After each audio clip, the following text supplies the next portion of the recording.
Hey, what's going on everyone? Clark here, and we're in Markham today at the Rouge River Brewery, and we're gonna be hanging out with Kindred Pizza. If you've been following for a bit, you might recall I featured Kindred Pizza on YouTube Shorts before.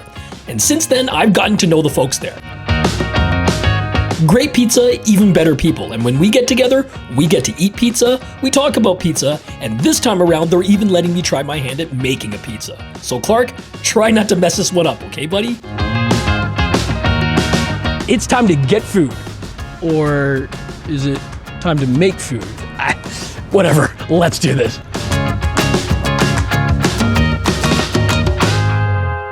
Today's fun starts in Markham, Ontario at the Rouge River Brewing Company. Run by owner and head brewer Jordan Mills, this independent craft brewery churns out some really great suds, so when you're here, be sure to grab yourself a pint or two. But in addition to the beers and the ales, Rouge River is also the current home for Kindred Pizza. Here, they run their pizza pop-up, slinging up tasty Detroit Style pizza for all of us to enjoy. I'll be sure to leave a link to their socials in the description below so that you can follow them and be in the know when they pop up next. Buddy, my name is Jezza. And I am Sam, and we are the owners of Kindred Pizza. We work right here at Rouge River Brewery, and we are a Detroit Style Pizza pop-up. We are here the second and fourth Sunday of every month, as well as the last Wednesday. And feel free to follow us on Instagram at Kindred Pizza. All of our dates are there, as well as all of our menus. We look forward to having you. All right, you guys, I can't believe it, but they're letting me in the kitchen, and I can't wait to try my hand at pizza. We'll see how it goes. So I picked this specific pan on purpose. This is what we call our grandpa pan. This was the first pan that we ever got. So it's really well seasoned. Anytime we pull this one, it makes the best pizzas for our guests. So we'll use that one. We're gonna grab a good handful of cheese. All right. And I like tend, this? Yeah, you're gonna need a little bit more than that, but we can start with that. Okay. I tend to just put it in the middle, and you can start kind of like gently spreading it around. Yeah. Right? And we want to make sure, because we're trying to build up that frico, that cheese wall that is a signature of Detroit Style Pizza, to get all the way around the outside, especially in the corners. So you said get it to the corners? Yeah, all the way in. You gotta kind of just push it in, right? Oh, okay. Yeah. And then obviously when you take a bite, you want to have a nice cheese pull also. Right. Perfect. So the next step in the OG is what sets it apart is the rosemary. So we just use a beautiful chopped fresh rosemary in there. And so this really like just elevates everything on the pizza. So we're gonna put this on, and same difference. So we want every bite to kind of have a little bit of pepperoni, a little bit of rosemary in it. So we're gonna make sure it goes all the way around the corner, all the way on the outside. So you just wanna kind of sprinkle it from up high and just make sure it gets nicely distributed there. And not too much, because it can be an overwhelming flavor. Perfect, and you see how it falls down like that organically. Right. And then pepperoni. So we just switched over in our effort to be as Canadian as possible to Venetian Meats out of Hamilton. Okay. So we use their cup and char pepperoni, which has this incredible fatty, salty flavor when it's cooked. Right. Cups chars really well, so you get those nice little like greasy cups. But the good thing for us is that it doesn't allow a whole lot of grease to fall underneath the pizza, which is a big problem if you use like different pepperoni. So I was just going to ask you what the difference between cup and char and like the other kind of pepperoni was. So thanks for explaining. We have a mix of two in here that we use. So like, we'll show the camera here. So this bigger one, they're both Venetian Meats. This is a more cured one right here. It's a little bit bigger. This is not going to cup. It's not going to char. It is going to cook. It's going to get a little bit saltier. It's going to be a little bit richer in flavor. So we tend to put these ones closer on the bottom here. The smaller ones are cup and char pepperoni. So these are the ones that you see that are going to get black around the edges. They're going to cup up like that. They're going to hold that grease in here, which, like I said, big deal for us because we don't want a lot of grease underneath the pizza. So we just grab a pretty healthy handful, put it on, and spread it around. There's like a good mix in there already, right? Yeah, exactly that. And then just sort of spread them out? Yeah, it doesn't even need to be spread out. They kind of like pile up and pile on, and so that's okay if they totally, absolutely. We want that. Is that too much, too little? No, more than that. Yeah. More than that. Oh yeah. See, here at Kindred, they don't. No. It's got to be healthy. Yeah. A healthy amount of pepperoni. All right, so just here, we'll get a little more on there. Don't be shy. Don't be shy, he said. How's this for not being shy? Perfect. All right. We're in the middle, perfect. So now we're gonna put it in the oven. Well, I managed to get the pizza toppings on, so it's time to go to the oven. Now you might say, Clark, you didn't make the dough from scratch, but let's be real. If I tried to make the dough, we'd be there forever. So thankfully that was already done by Jezza beforehand. But it was still a lot of fun though. I learned lots about the components of Detroit style pizza, like how the undercarriage should look, how the freaka should look, how the sauce goes on over the cheese and all the toppings. And while there was moments of awkwardness, I did get the sauce and the cheese garnish finally on, and if I do say so myself, I think it turned out kinda okay. What do you think? And that is your Gigi's OG. All right, you guys, here we go. This is the pizza that I made. Now, when you guys come in, if you haven't checked out Kindred before, look, when he does it, it's gonna look a lot better, but you know, I tried my best. What do you think? How did it turn out? It's beautiful. I couldn't have done better myself, honestly. For a first try, this is nearly perfect. It's good to expand your horizons That's right. and you know, push yourself and try something a little bit different. You could start right? a second channel. Speaking of trying things, why don't we dig in? Let's do it. You want Yeah. a corner or the middle? I'll do I'm a corner. a corner guy. Yeah. I mean, one of the great things about Detroit style pizza is how that cheese goes right to the corner. Makes it nice and crispy, but you can see the inside of it. It's nice and fluffy. Right there, you can see like the air pockets and the little air bubbles in there. We worked really hard to get that. That comes from a poolish starter. We never had that before we started with a poolish starter, and a lot of stretch and folds after that mixing process. Shall we? Yeah, man. Cheers.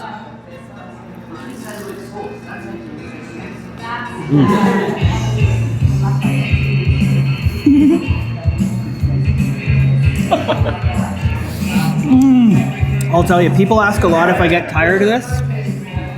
Can't get tired of that. This is so stupidly good, you guys. The sugo, the tomato sauce. You were saying that it's your own recipe? That's my pride and joy. That was almost 8 years of just working on that. So it is a blend of 3 different tomatoes in different varying kind of preparations, pureed and diced, and a little bit of garlic and salt, and we put in a whole lot of basil after the fact to steep it. Right. And it kind of sits with the basil in it overnight just to kind of steep all that flavor into it. It really is just that simple, but it works. Wow.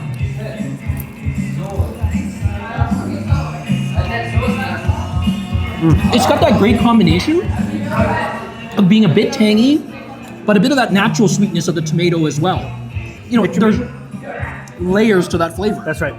We wanted it to be just enough so it didn't overwhelm other flavors on the pizza, and that the things on the pie complemented it. So like in this case, like the rosemary gives it a little bit of that like herbaceousness that other sauces would get if they put, you know, like oregano and a whole bunch more basil in there. I was gonna say there's almost a bit of like, I mean, like I don't want to sound like I'm overstating it, but there's like a bit of woodsiness to it almost with the rosemary, right? A bit of that woody taste that's really nice. Yep. You get the pepperoni, and like you were saying, with the 2 different kinds of pepperoni, there's just enough oil and just enough fat that kind of seeps out, but not enough to make everything feel soggy, right? Yeah. I mean, I'm hoping the mics are picking it up, but it's still got that nice crisp crunch when you bite into the edges. We wanted our guests to be able to, if they're feeling particularly gluttonous, eat a whole pizza without feeling gross. And that's a lot of that, you know, comes from not having that insane amount of oil that a lot of Detroit pizzas get underneath there. Right. So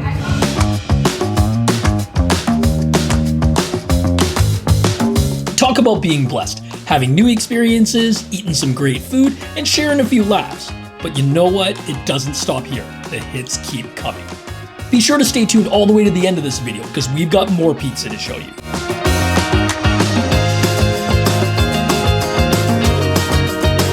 I mean, like we've talked before in the past, and I know that you're a real student of making pizza, and you love pizza. So there must be some spots in Toronto that when you're not eating your own pizza, like where do you like to go throw down for some pizza? it's a great question. I think it's really exciting. Like we live in one of the best food cities probably in the world right now. And the same is true for pizza. I think like Hamilton, the Hamilton to Toronto corridor is one of the best pizza cities in the world. I think that if you're downtown and you want Detroit style, I love Slow Hand on Cape. I think they're sourdough. I don't know if you've been there or not. Yep, we featured them on the channel before. Amazing.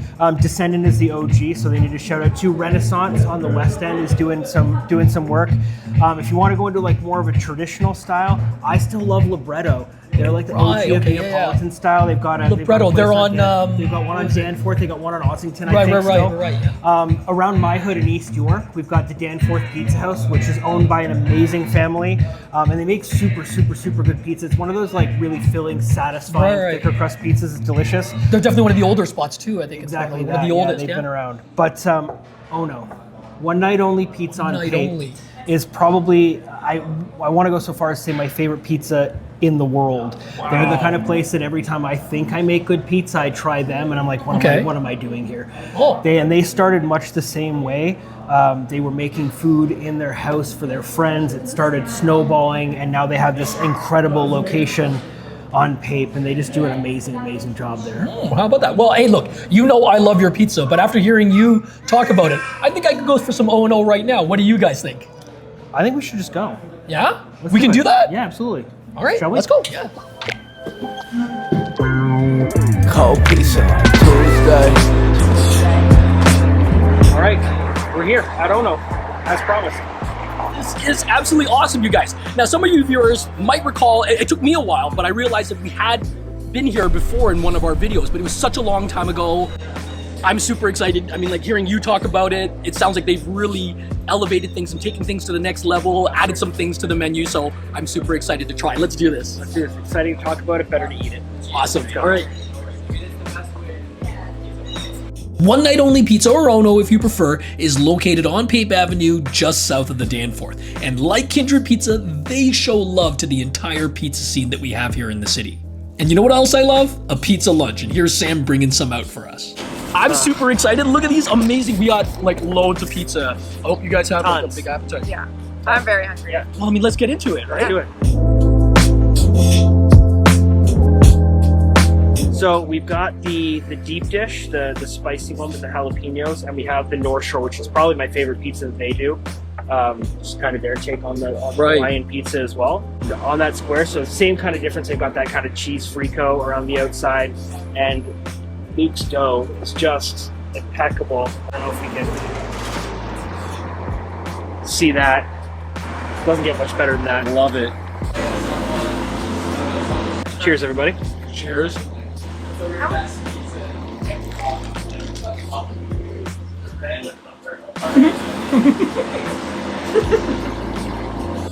Oh, yeah.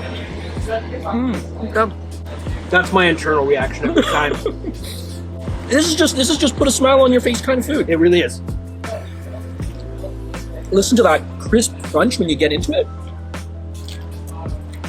Like a hot slice of pizza on a beautiful day, on a patio. Like, life doesn't get much better, you know. Try the dip. Delicious. I'm gonna join you. Yeah, that on the crust. Your dip is outstanding. Oh.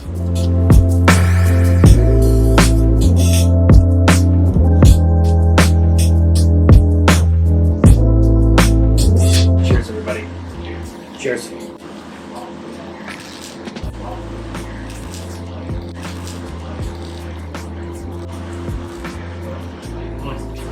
It's so good every time. It's perfect.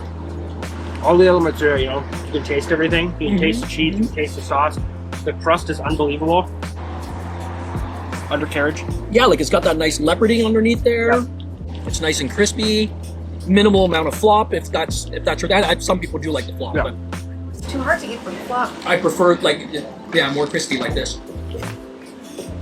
The great thing about getting to experience it with both of you is, I mean, the name of the channel is I Get Food. It's not so much I Make Food. I mean, I'm calling it I Make Food for today's episode, but the viewers know. I mean, I'm not at all like a chef or anything like that, so I love being able to just hear you guys riff on what makes us great and to be able to pick your minds on that. Thank you so much for sharing. Thank you for having us. Yeah, thank you for having us. Any excuse to eat ONO is good with me. Whew, wow, that was some really, really awesome pizza. Thank you Amazing. so much, you guys, right? Thank you. You guys, definitely, if you are able to make it out to the Markham area or you're already in the Markham area, make sure you're following them on Instagram to find out when they pop up next at the Rouge River Brewery, and go check out their pizza. It's absolutely phenomenal. But if you can't make it out to Markham, you're more in the East York area, then you've got One Night Only here as well. So a lot of great pizza options, like we were saying before. I think Toronto goes toe-to-toe with any of the other great pizza cities in the world. we're just so blessed to be able to have all these awesome spots. So yeah, big thanks to you guys. Thank you. Thank you. Big thank you to the folks at One Night Only, and a big thank you to you guys for watching as always. You know the drill. Give it a like, comment, share the video with family and friends. If it's your first time here and you want to see more content like this, remember to subscribe and hit that bell icon, and then come back because we've got lots more food adventures to share with you. I'll see you all next time when I get food.